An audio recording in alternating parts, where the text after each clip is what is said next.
Thank you so much, Dr. Chatterjee, for doing this for me. Pleasure, Suparna. Thank you so much. Of course, you are considered by a large number of people within the country as the father of CSR, someone who ideated and implemented the CSR legislature and the whole strategy. But what I want to find out is how did this germ of an idea come to you? When I was posted as Secretary for Public Sector Enterprises, there was a file which came to me, and it said that public sector enterprises are for the public good. And so are public sector enterprises really doing something for CSR? And I realized then that a lot of the public sector enterprises were actually doing a fair amount, but there was no effort at codifying it or quantifying it or bringing it into a formalized system or gathering any data at all. And so I thought to myself that this is a very exciting field. This is something in which we can cooperate in helping the nation's development. Wow. And why not then the public sector does so? So then I began to write the first guidelines for the public sector and talk to a lot of the CMDs, a lot of their executives, a lot of their CSR heads over several sessions, gathered a lot of ideas. Right.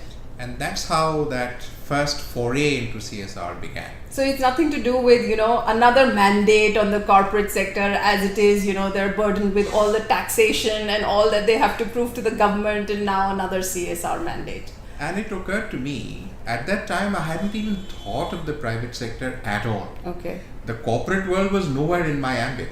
And how did the corporate sector come into the whole picture then? Yeah, so then when these guidelines got issued, and this was the 1st of April 2010,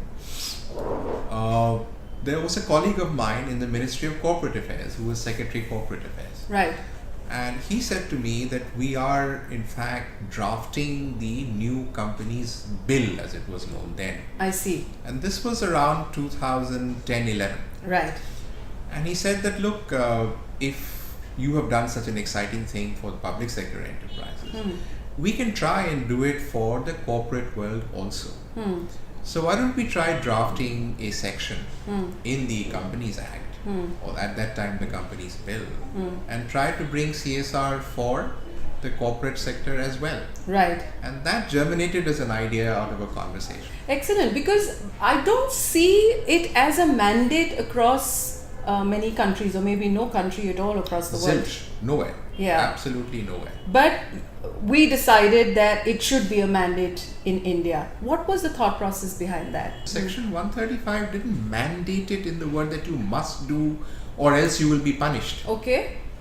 If you read section 135, Right. it simply says that please do this if you can, but if you can't, just give us an explanation as to why you can't. Right. But that in itself also, the explanation needs to be robust. You need to have... And we didn't even say it needs to be robust. Give us any explanation. Okay. And we purposely did that because any explanation that you give in the public domain Correct. would have to be something Right. that everyone would see. Right. And therefore every company worth its salt or worried about its reputation would always ensure that if at all they didn't spend, they would have a good reason not to. So what I'm understanding from you, and what I gathered from our earlier conversations as well, is that you actually bridged the gap between the good that was happening on ground, which was always looking for support in terms of finances, with the corporate side, which of course largely is also responsible for the development of the country, and diverted some of their funds, which were ad hoc, into actually structurally supporting the stuff which is happening on ground. So which is a brilliant idea. Yeah, but it was an idea that had to be ideated and it had to be put into sort of formal words, a formal structure. Right. And there are two key things which you mentioned. One is, even if corporates do fund it, Correct. who will actually implement it on the ground? Right. Now, corporates are pretty much not on the ground. But the people who work with communities, with backward people, with marginalized sections of our society, who are they? Right. They are the civil society organizations, Right. the NGOs, Right. the trusts. Correct. And if at all this activity was going to be successful, it would have to be delivered by those who work at the grassroots level. Right. Therefore, one key idea was the synergy between the informal civil society sector and the corporate sector. Right. This is one of the keystones of this entire process of CSR. Right. Multinationals have done it differently. Okay. The approach of most multinationals is something that is to do with business related activity. Okay. And it comes in two layers. Okay. Let's try and do business with the object of doing no harm. So responsible business. So responsible business. Right. Which again has nothing to do with the development of the country or Right. doing anything for the poor folk. Right. This is just about ensuring that we do business responsibly. The second concept is that of the great Michael Porter, who talked about shared value. Right. That was in fact the major thought process in CSR before I entered the scene, and the Chatterjee model then got Right. done in India. His approach was that try to do business for the poor, Okay. or rather with the poor. Okay. So design products that the poor can buy and do it at low rates so that it comes within their purchasing power, and spread that across large numbers of the poor, so that you do business, you earn profits, but the poor are also benefited from the products that you give them. And in the process, for example, if you set up, let's say you do an irrigation scheme and the farmers benefit from that irrigation, and you do, let's say, sprinkle irrigation. So then the farmers earn profits from their fields, from the crops that they grow. Improved agriculture gives them better results. But in the process, you supply the pipeline, you sell them the sprinklers, so that you are part of that business. Bottom line is still profits. Right. And the idea then was that should that be the approach? Right. Because if you say, for example, that wash your hands 10 times a day, Correct. and you feel it's a great message for the nation, Right. and you want people to do that to remain sanitary clean. Right. But ensure that you wash only with my soap. Right. Now, that's a rural, marketing sort of Strategy. concern. Yeah. So, okay, that's fine. In its own way, it's fine. But to me, it appeared rather hypocritical. Okay. And I wanted to make CSR something that was not linked to the profits of the business. I see. The Chatterjee model says, make your profits first. Get into the 5 crore league. Having become successful in your business, then contribute to the nation's development when you have the wherewithal to run good projects. Right. Right. If you're not successful in your business, how good are you going to be at CSR? And how you mentioned the other day also that you actually NGOized the corporates Yes, and and corporatized corporatized the the NGOs. Yeah, that I use as a phrase because in the synergy between the two, each of them I realized spoke a different language. Right. There was this big, this bridge or the Disconnect. gap between them. Yeah. And in order to do that, they needed to work together, speak together, The same the language. same language. And that can only happen when the corporates develop the sensitivity that NGOs have Right. to the marginalized, the deprived, the poor. And the NGOs realize that corporates expect good maintenance of records, proper preparation of programs and Correct. projects, Correct. presenting it well, making sure that you report periodically in the right kind of format, that the utilization of funds is reported correctly and accurately to the corporate world. Right. So that professionalism needs to be brought into the NGO sector, which is largely informal. And the sensitization process of the corporate sector Right. to what NGOs do.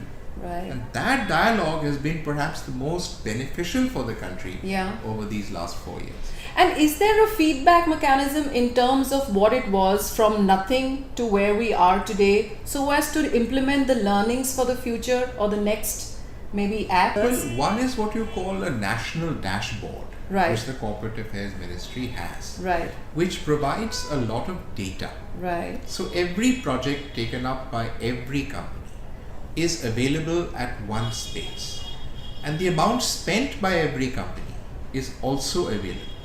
Imagine that's a researcher's dream. All researchers want real hard time data. Correct. And this they now have available in our national CSR portal, which is run by the Ministry of Corporate Affairs. As to the learnings from the projects that have actually happened, there is no process yet of compiling them. So at many of the seminars and conclaves that we hold, we ask corporates and implementing agencies to come and present their best practices together. Did you feel that there was a reluctance in acceptance of this because it was again a diktat? Of course, it was very, very strong. And well, I was a marked man for more than 2 years because all of them felt that, you know, this is CSR is something that comes from the heart, Right. comes from, you know, the very soul of who we are. Right. And why should government get into it? Right. One, if at all it does get into it, why is it mandating it? Right. We do it anyway. And three, if government is hard up for money, why don't they just impose a tax? And the reply to all of these three are very important because they constitute the basis on which we had taken this whole thing forward. One, government doesn't need your money.